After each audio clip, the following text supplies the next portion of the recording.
कहानी की शुरुआत डेविड नाम के एक आदमी से होती है जो एक शिप के जरिए एक सुनसान आइलैंड की तरफ जा रहा होता है। दरअसल डेविड मौसम विभाग में काम करता है और सरकार ने उसे 1 साल के लिए इस आइलैंड पर रहने की जिम्मेदारी दी है ताकि वह वहां से मौसम से जुड़ी जानकारी विभाग तक पहुंचा सके। शिप का कैप्टन एक्सेल डेविड को आइलैंड पर छोड़ने आता है, लेकिन जैसे ही वे वहां पहुंचते हैं उन्हें आसपास कोई इंसान नजर नहीं आता। थोड़ी दूर आगे जाने पर उन्हें एक घर दिखाई देता है जिसे मौसम विभाग के कर्मचारियों के रहने के लिए बनाया गया था। डेविड और एक्सेल जब घर के अंदर जाते हैं तो देखते हैं कि वहां का पूरा सामान बुरी तरह बिखरा हुआ है। यह देखकर एक्सेल को शक होता है कि इस जगह पर डेविड के लिए किसी तरह का खतरा हो सकता है। वह डेविड को वहां अकेले रहने से मना करता है, लेकिन डेविड उसे अपनी चिंता न करने के लिए कहता है और सामान अंदर रखने के बाद वापस शिप पर जाने को बोल देता है। तभी उनकी नजर थोड़ी दूर मौजूद एक लाइट हाउस पर पड़ती है। उन्हें लगता है कि शायद वहां कोई इंसान रहता होगा, इसलिए डेविड और एक्सेल लाइट हाउस की तरफ जाने का फैसला करते हैं।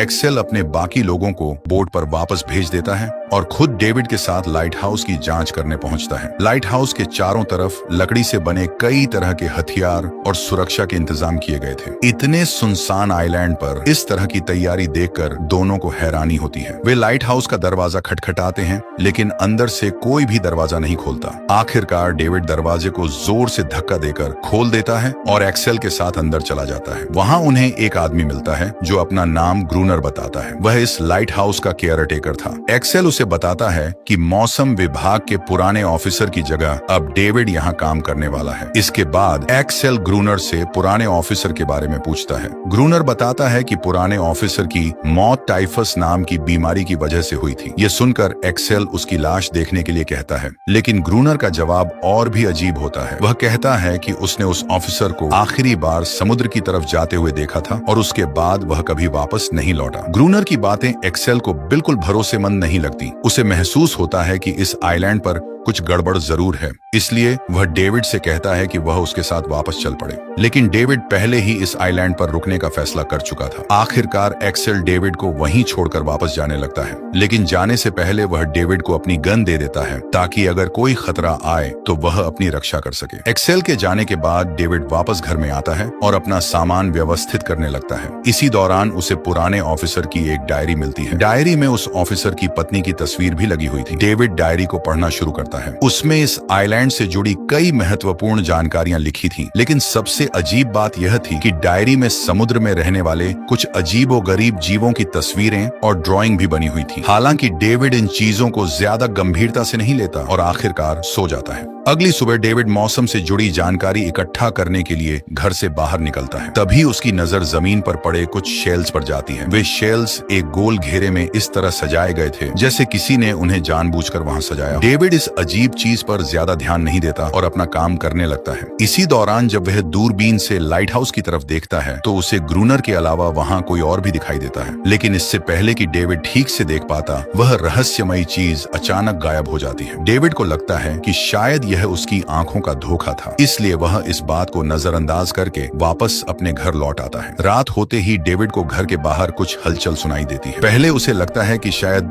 ग्रूनर वहां आया होगा, लेकिन जैसे ही वह गेट के पास पहुंचता है उसे किसी अजीब जानवर जैसी आवाज सुनाई देती है। वह आवाज ऐसी थी जैसे कोई अजीब जीव बाहर से उसके गेट को खोलने की कोशिश कर रहा हो। तभी डेविड की नजर दरवाजे के नीचे जाती है, जहां से एक डरावने जीव का हाथ धीरे धीरे अंदर आता हुआ दिखाई देता है। ये देखकर डेविड बुरी तरह डर जाता है। तभी अचानक घर के चारों तरफ से अजीब अजीब आवाजें आने लगती हैं। डेविड जल्दी से बेसमेंट में जाकर छिप जाता है और एक छोटी सी दरार से बाहर देखने लगता है। तभी एक क्रिएचर उसके घर के अंदर घुस आता है। ये वही क्रिएचर था जिसकी तस्वीर डेविड ने पुराने ऑफिसर की डायरी में देखी थी। इसी बीच एक क्रिएचर बेसमेंट की दरार से डेविड को देखने लगता है। डेविड डर जाता है और बिना समय गंवाए चाकू से उसकी आंख पर वार कर देता है। चोट लगते ही वह क्रिएचर वहां से भाग जाता है। अगली सुबह डेविड बेसमेंट से बाहर निकलता है। बाहर रेत पर उसे कई अजीब निशान दिखाई देते हैं जो समुद्र की तरफ जा रहे थे। अब डेविड के लिए यह बात साफ हो चुकी थी कि ये क्रिएचर सिर्फ रात के समय ही बाहर निकलते हैं। इसके बाद डेविड ग्रूनर के पास जाता है और जोर जोर से चिल्लाकर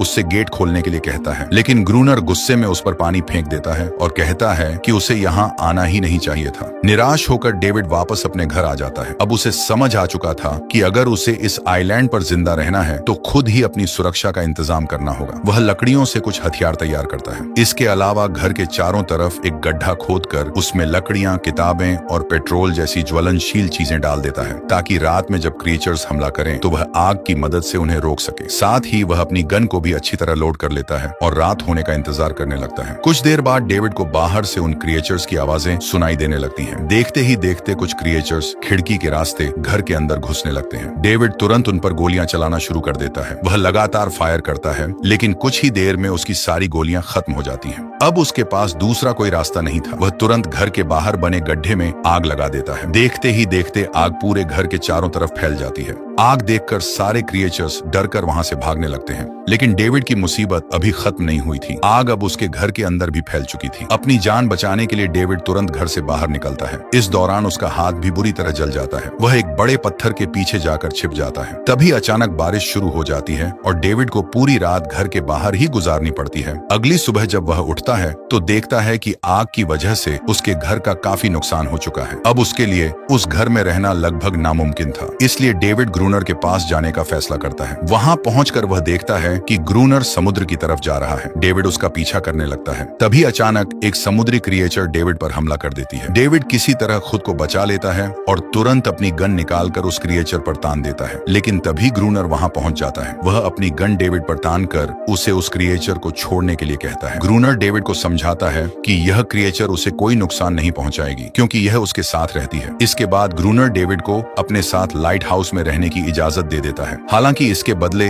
वह डेविड के सामने एक शर्त रखता है। डेविड के पास जो भी सामान है, खाना, शराब, तंबाकू और गोलियां, उसे वह सब ग्रूनर को देना होगा। डेविड के पास कोई दूसरा विकल्प नहीं था, इसलिए वह इस सौदे के लिए तैयार हो जाता है। इसके बाद दोनों डेविड के घर से बचा हुआ सामान उठाकर लाइट हाउस में ले आते हैं। लाइट हाउस में पहुंचने के बाद डेविड काफी थका हुआ था, इसलिए वह आराम से सो जाता है। कुछ समय बाद जब उसकी आंख खुलती है तो वह देखता है कि वही क्रिएचर उसके पास बैठी उसके जले हुए हाथ को चाट रही है। ये देखकर डेविड डर जाता है, लेकिन कुछ ही पल बाद उसे महसूस होता है कि क्रिएचर के चाटने से उसका जला हुआ हाथ तेजी से ठीक हो रहा है। ये देखकर डेविड हैरान रह जाता है। वह ग्रूनर से पूछता है कि आखिर यह क्रिएचर उसके पास कैसे आई और उसकी हर बात क्यों मानती है। ग्रूनर बताता है कि एक समय उसने इस क्रिएचर की जान बचाई थी, तभी से वह उसे अपना मालिक मानती है और उसे छोड़कर कहीं नहीं जाती। हालांकि ग्रूनर का इस क्रिएचर के साथ व्यवहार बिल्कुल अच्छा नहीं था। वह अक्सर उसके साथ बुरा बर्ताव करता था, लेकिन दूसरी तरफ वह उसी के साथ समय भी बिताता था। एक बार इस क्रिएचर ने गुस्से में ग्रूनर को काट लिया था। इसके बाद ग्रूनर ने उसे बुरी तरह पीटा। उस घटना के बाद से क्रिएचर ने कभी ग्रूनर को नुकसान पहुंचाने की कोशिश नहीं की। धीरे धीरे डेविड को पूरी सच्चाई समझ आने लगती है। जिन क्रिएचर्स को वह रात में लाइट हाउस पर हमला करते हुए देखता था, वे दरअसल इसी क्रिएचर को वापस लेने के लिए आते थे, लेकिन ग्रूनर उन्हें मारकर या डरा धमकाकर वहां से भगा देता था, क्योंकि वह नहीं चाहता था कि उसकी यह गुलाम क्रिएचर उसे छोड़कर अपने साथियों के पास वापस जाए। इसके बाद ग्रूनर डेविड को लाइट हाउस का ऊपरी हिस्सा दिखाता है। वहां डेविड उससे एक सवाल पूछता है। वह कहता है कि जब कैप्टन एक्सेल यहाँ आया था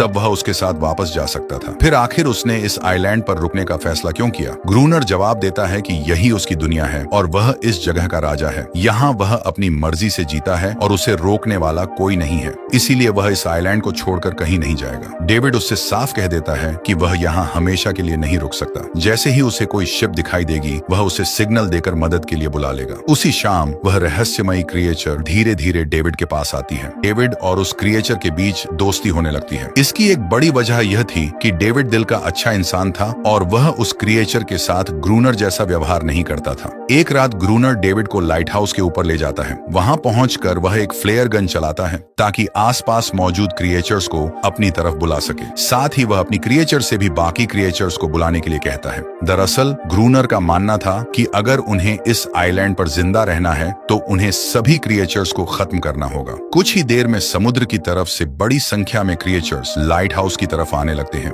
इतने सारे क्रिएचर्स को एक साथ देखकर डेविड बुरी तरह डर जाता है। डर के मारे उसकी पूरी बॉडी सुन्न पड़ जाती है। वहीं दूसरी तरफ ग्रूनर बिना डरे एक एक करके क्रिएचर्स को मारने लगता है। यह सब देखकर डेविड चुपचाप अंदर चला जाता है। अब ग्रूनर को अकेले ही उन क्रिएचर्स का सामना करना पड़ता है। अगली सुबह ग्रूनर डेविड को धमकी देता है कि इस जगह पर कमजोर लोगों के लिए कोई जगह नहीं है। अगर डेविड को यहाँ रहना है तो उससे भी उन क्रिएचर्स को मारना सीखना होगा। इसके बाद ग्रूनर डेविड को पानी लेने के लिए भेज देता है। जब डेविड पानी लेकर वापस लौटता है तो वह देखता है कि ग्रूनर उसी क्रिएचर के साथ जबरदस्ती कर रहा है। कुछ समय बाद दोनों साथ बैठकर खाना खाते हैं। तभी वह क्रिएचर प्यार से अपना खाना डेविड को देती है। वह खाना एक केकड़ा था, लेकिन ग्रूनर को उसका डेविड के प्रति यह व्यवहार बिल्कुल पसंद नहीं आता। वह नाराज होकर वहां से चला जाता है। उसी रात ग्रूनर एक बार फिर क्रिएचर्स को अपनी तरफ बुलाता है, लेकिन इस बार डेविड उन पर गोली चलाने के लिए तैयार नहीं होता। इससे ग्रूनर को बहुत गुस्सा आता है। वह डेविड को लाइट हाउस में अकेला छोड़कर गेट बंद कर देता है। उसके मुताबिक डेविड उसके किसी काम का नहीं था, लेकिन अगली सुबह जब ग्रूनर गेट खोलता है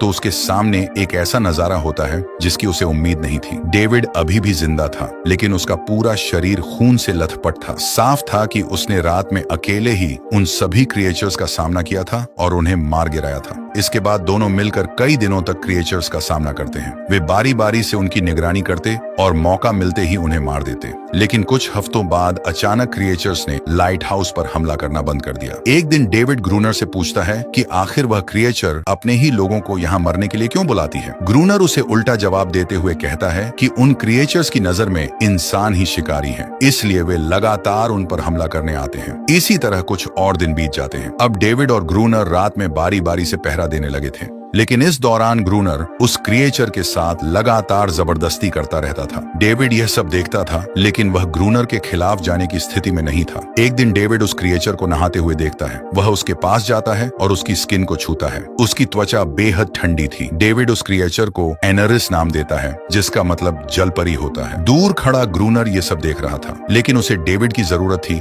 इसीलिए वह उस समय कुछ नहीं कहता। उसी रात डेविड और ग्रूनर साथ बैठकर चेस खेलते हैं। इस बार डेविड ग्रूनर को हरा देता है। हार से ग्रूनर का गुस्सा 7वें आसमान पर पहुंच जाता है और वह अपनी गन उठा लेता है। डेविड उसे समझाता है कि यह सिर्फ एक गेम था और उसे इतना गुस्सा करने की जरूरत नहीं है, लेकिन तभी ग्रूनर गन चला देता है। हालांकि गोली डेविड को नहीं लगी थी, उसने एक ऐसे क्रिएचर को गोली मारी थी जो उन पर हमला करने के लिए आगे बढ़ रहा था। दरअसल उस रात दोनों ने पहरा नहीं दिया था और क्रिएचर्स ने इसी मौके का फायदा उठाकर अचानक लाइट हाउस पर हमला कर दिया था। इस बार क्रिएचर्स की संख्या बहुत ज्यादा थी। उन्हें रोक पाना दोनों के लिए बेहद मुश्किल हो रहा था। आखिरकार डेविड और ग्रूनर बचने के लिए लाइट हाउस के एक छोटे से केबिन में छिप जाते हैं। इसी दौरान एक क्रिएचर ग्रूनर के पैर पर हमला कर देता है, जिससे वह बुरी तरह घायल हो जाता है। अब दोनों अंदर फंस चुके थे। उनके पास बाहर निकलने का कोई रास्ता नहीं था, इसलिए वे वहीं बैठकर अपनी मौत का इंतजार करने लगते हैं। लेकिन तभी सुबह हो जाती है। सुबह की रोशनी होते ही सारे क्रिएचर समुद्र की तरफ वापस चले जाते हैं और इस तरह डेविड और ग्रूनर की जान बच जाती है। इसके बाद एनरिस ग्रूनर के घायल पैर को चाटती है और उसका घाव धीरे धीरे ठीक होने लगता है। तब डेविड ग्रूनर से कहता है कि अगर हालात ऐसे ही रहे तो वे ज्यादा दिनों तक इन क्रिएचर्स का सामना नहीं कर पाएंगे। उनका राशन और गोलियां लगभग खत्म हो चुकी थी। कुछ दिनों बाद डेविड को एक लॉकेट दिखाई देता है, जिसे किसी ने एक क्रिएचर की कब्र पर रखा था। तभी उसकी नजर समुद्र में एक शिप पर पड़ती है। डेविड को उम्मीद की एक किरण दिखाई देती है। वह तुरंत फ्लेयर गन लेकर आता है और शिप को सिग्नल देने के लिए उसे चलाने वाला होता है। लेकिन इससे पहले कि वह फ्लेयर फायर कर पाता, ग्रूनर उस पर हमला कर देता है और उसे रोक देता है। ग्रूनर नहीं चाहता था कि डेविड इस आइलैंड को छोड़कर चला जाए। इसी दौरान एनरिस डेविड को बचाने के लिए ग्रूनर पर हमला करने वाली होती है। यह देखकर ग्रूनर डेविड से दूर हट जाता है और अपनी बेल्ट निकालकर एनरिस को सबक सिखाने की धमकी देता है। लेकिन एनरिस डरकर वहां से भाग जाती है। अगले दिन डेविड देखता है कि एनरिस लाइट हाउस से बाहर जा रही है। डेविड उसका पीछा करता हुआ उसके पास पहुंचता है। वहां जाकर उसे पता चलता है कि ग्रूनर ने एनरिस को बुरी तरह पीटा था। यह देखकर डेविड को उसके लिए बहुत बुरा लगता है। तभी डेविड एनरिस को हड्डियों से बनाई हुई एक छोटी सी बोट दिखाता है, जिसे उसने बड़ी मेहनत से तैयार किया था। उस बोट को देखकर एनरिस डेविड को अपने साथ एक पुरानी बोट के पास ले जाती है। बोट को देखकर डेविड बेहद खुश हो जाता है। उसे लगता है कि शायद अब इस आइलैंड से निकलने का कोई रास्ता मिल गया है। डेविड वापस जाकर ग्रूनर को उस बोट के बारे में बताता है, लेकिन ग्रूनर का जवाब सुनकर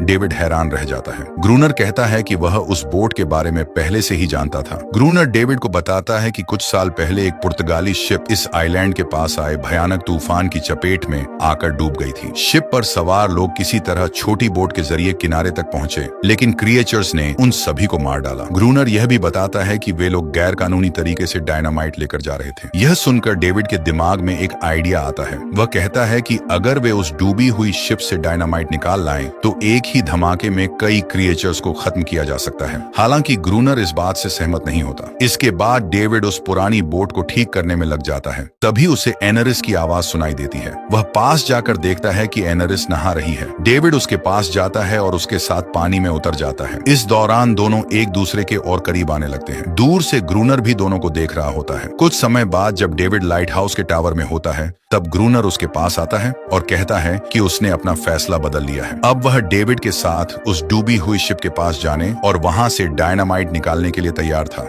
इसके बाद दोनों बोट लेकर समुद्र में निकल जाते हैं। वहां पहुंचने के बाद डेविड एक भारी मेटल डाइविंग सूट पहनकर समुद्र के अंदर उतरता है। वह डूबी हुई शिप के अंदर डायनामाइट तलाशना शुरू करता है और आखिरकार उसे डायनामाइट के कई बॉक्स मिल जाते हैं। डेविड उन्हें एक एक करके बोट तक पहुंचाने लगता है। इसी दौरान समुद्र के अंदर उसके सामने एक छोटे क्रिएचर का बच्चा आ जाता है। डेविड उसे देखकर डरता जरूर है, लेकिन वह उस बच्चे को कोई नुकसान नहीं पहुंचाता। कुछ देर बाद वह क्रिएचर भी वहां से चला जाता है। डेविड किसी तरह डाइविंग सूट निकालकर वापस बोट पर पहुंचता है और दोनों डायनामाइट लेकर लाइट हाउस लौट आते हैं। वहां जब वे डायनामाइट को चेक करते हैं तो पता चलता है कि एक बॉक्स में रखी डायनामाइट अभी भी पूरी तरह सुरक्षित थी और पानी में खराब नहीं हुई थी। इसके बाद डेविड और ग्रूनर लाइट हाउस के चारों तरफ डायनामाइट लगा देते हैं। अब दोनों रात होने का इंतजार करने लगते हैं ताकि जैसे ही क्रिएचर्स हमला करने आए वे एक साथ सबको खत्म कर सकें। लेकिन उस रात कोई भी क्रिएचर वहां हमला करने नहीं आता। धीरे धीरे इस आइलैंड पर सर्दी बढ़ने लगती है और चारों तरफ बर्फ गिरने लगती है। इतनी ठंड होने के बावजूद ग्रूनर लगातार पहरा देता रहता है क्योंकि वह जल्द से जल्द सभी क्रिएचर्स को खत्म करना चाहता था। एक दिन डेविड ग्रूनर से कहता है कि इतनी ठंड में बाहर रहने के बजाय उसे अंदर चलना चाहिए। ठंड की वजह से ग्रूनर की हालत काफी खराब हो चुकी थी। दोनों अंदर जाकर कॉफी पीने लगते हैं, लेकिन तभी ग्रूनर अचानक एनरिस को पीटना शुरू कर देता है। दरअसल ग्रूनर को शक था कि एनरिस ने अपने बाकी साथियों को लाइट हाउस पर हमला करने से रोक दिया है। इसी वजह से कई दिनों से कोई भी क्रिएचर वहां नहीं आया था। कुछ देर बाद ग्रूनर ऊपर चला जाता है। वहीं डेविड एनरिस को रोते हुए देखता है और उसे बहुत बुरा लगता है।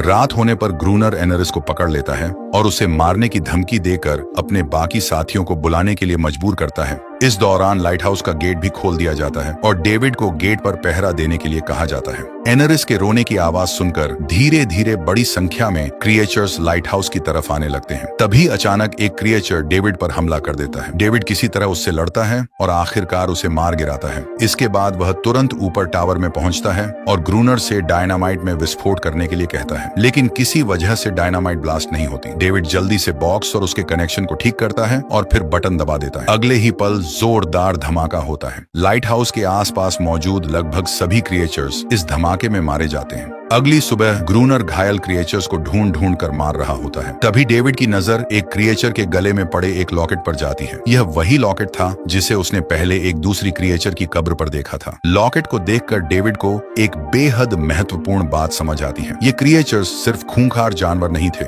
उनके अंदर भी भावनाएं थीं। वे भी अपनी जिंदगी जीना चाहते थे, अपने साथियों के साथ रहना चाहते थे और अपने किसी करीबी को खोने का दर्द महसूस करते थे। उस रात जब डेविड और ग्रूनर पहरा दे रहे होते हैं तो उन्हें दूर से क्रिएचर्स के रोने की आवाजें सुनाई देती हैं और अब एनरिस भी लाइट हाउस छोड़कर अपने साथियों के पास वापस जा चुकी थी। अगले दिन डेविड पत्थरों से एक गोल घेरा बनाता है और उसके अंदर अपनी बनाई हुई छोटी बोट रख देता है। उसे यकीन था कि अगर एनरिस उस बोट को देखेगी तो वह जरूर उससे मिलने वापस आएगी। इसी दौरान डेविड को ग्रूनर और उसकी पत्नी की एक तस्वीर मिलती है। साथ ही उसे कुछ पुराने नोट्स भी मिलते हैं। इन चीजों से डेविड को पता चलता है कि ग्रूनर असल में लाइट हाउस का साधारण केयरटेकर नहीं था। वह वही पुराना मौसम विभाग का ऑफिसर था जिसके बारे में शुरुआत में ग्रूनर ने झूठ बोला था। डेविड को अब समझ आ जाता है कि ग्रूनर ने अपनी असली पहचान इसलिए छिपाई थी क्योंकि वह इस आइलैंड से वापस नहीं जाना चाहता था। उसी शाम डेविड उस पत्थरों वाले घेरे के पास जाता है। वहां उसे एनरिस के साथ कई दूसरे क्रिएचर्स भी दिखाई देते हैं। उनमें से एक छोटा क्रिएचर डेविड के पास आता है और उसकी बनाई हुई बोट उठा लेता है। ये देखकर डेविड को पूरी सच्चाई समझ आने लगती है। ये क्रिएचर्स असल में डेविड या इंसानों को नुकसान पहुंचाना नहीं चाहते थे। असली समस्या ग्रूनर था जो लगातार उन्हें मार रहा था। इसी वजह से क्रिएचर्स ग्रूनर के खिलाफ थे। तभी ग्रूनर अपनी गन लेकर वहां पहुंच जाता है। वह एनरिस को लाइट हाउस के अंदर वापस जाने का आदेश देता है, लेकिन इस बार एनरिस उसकी बात मानने से इनकार कर देती है। आखिरकार ग्रूनर ने उसके बहुत से साथियों को मार दिया था और अब वह उसके साथ वापस नहीं जाना चाहती थी। एनरिस की अवज्ञा देखकर ग्रूनर अपना आपा खोने लगता है और गुस्से में लाइट हाउस के अंदर चला जाता है। वहीं डेविड एनरिस और बाकी क्रिएचर्स को समझाने की कोशिश करता है कि अब से वह उन्हें कोई नुकसान नहीं पहुंचाएगा, लेकिन तभी ग्रूनर फ्लेयर गन से क्रिएचर्स पर हमला कर देता है। इस हमले में एक छोटे क्रिएचर की मौत हो जाती है। यह देखकर एनरिस बेहद दुखी हो जाती है और वहां से चली जाती है। डेविड का गुस्सा फूट पड़ता है। वह लाइट हाउस के अंदर जाता है और ग्रूनर से भिड़ जाता है। दोनों के बीच जबरदस्त लड़ाई होती है। ग्रूनर डेविड पर भारी पड़ता है और उसे मारने ही वाला होता है, लेकिन तभी डेविड उसे एक ऐसी बात बताता है जिसे सुनकर ग्रूनर पूरी तरह हैरान रह जाता है। डेविड कहता है कि वह जानता है कि ग्रूनर भी उसी की तरह एक ऑफिसर है। वह हत्यारा बनकर पैदा नहीं हुआ था। अपनी असली पहचान सामने आने पर ग्रूनर कुछ पल के लिए बिल्कुल शांत हो जाता है। वह हाथ में पकड़ी कुल्हाड़ी नीचे गिरा देता है। डेविड अब समझ चुका था कि ग्रूनर ने अपनी पहचान इसलिए छिपाई थी क्योंकि वह इस आइलैंड से वापस नहीं जाना चाहता था। उसने यहाँ अपनी एक अलग दुनिया बना ली थी और खुद को इस जगह का राजा समझने लगा था। कुछ देर बाद ग्रूनर लाइट हाउस का गेट खोलता है और अकेला बाहर निकल जाता है। बाहर पहुंचकर वह खुद को क्रिएचर्स के हवाले कर देता है। शायद उसे अपने किए हुए सभी कामों का पछतावा हो चुका था। क्रिएचर्स आखिरकार ग्रूनर को मार देते हैं और इस तरह अपने साथियों की मौत का बदला ले लेते हैं। अब डेविड को इस आइलैंड पर रहते हुए पूरे 1 साल हो चुका था। सरकार की तरफ से एक नया ऑफिसर उसे बदलने के लिए शिप से आ जाता है, लेकिन तब तक डेविड के बाल और दाढ़ी काफी बढ़ चुके थे। नए ऑफिसर को देखकर लगता है कि सामने खड़ा आदमी शायद लाइट हाउस का केयरटेकर है। वह डेविड से बार बार पूछता है कि क्या उसने डेविड नाम के उस ऑफिसर को देखा है। डेविड कुछ पल उसे देखता है और फिर झूठ बोल देता है कि डेविड की बीमारी की वजह से मौत हो गई। ये वही झूठ था जो कहानी की शुरुआत में ग्रूनर ने पुराने ऑफिसर के बारे में बोला था, लेकिन अब कहानी पूरी तरह बदल चुकी थी। डेविड ने इस आइलैंड को छोड़ने के बजाय यहीं रहने का फैसला कर लिया था। कहानी के अंत में हम एनरिस को डेविड के आसपास देखते हैं। अब वह किसी की गुलाम नहीं थी, वह पूरी तरह आजाद थी और अपनी मर्जी से डेविड के साथ रह रही थी। इस तरह कहानी खत्म होती है, एक ऐसे इंसान के साथ जो कभी इस आइलैंड से निकलने के लिए बेताब था, लेकिन आखिरकार उसी जगह को अपना घर बना लेता है।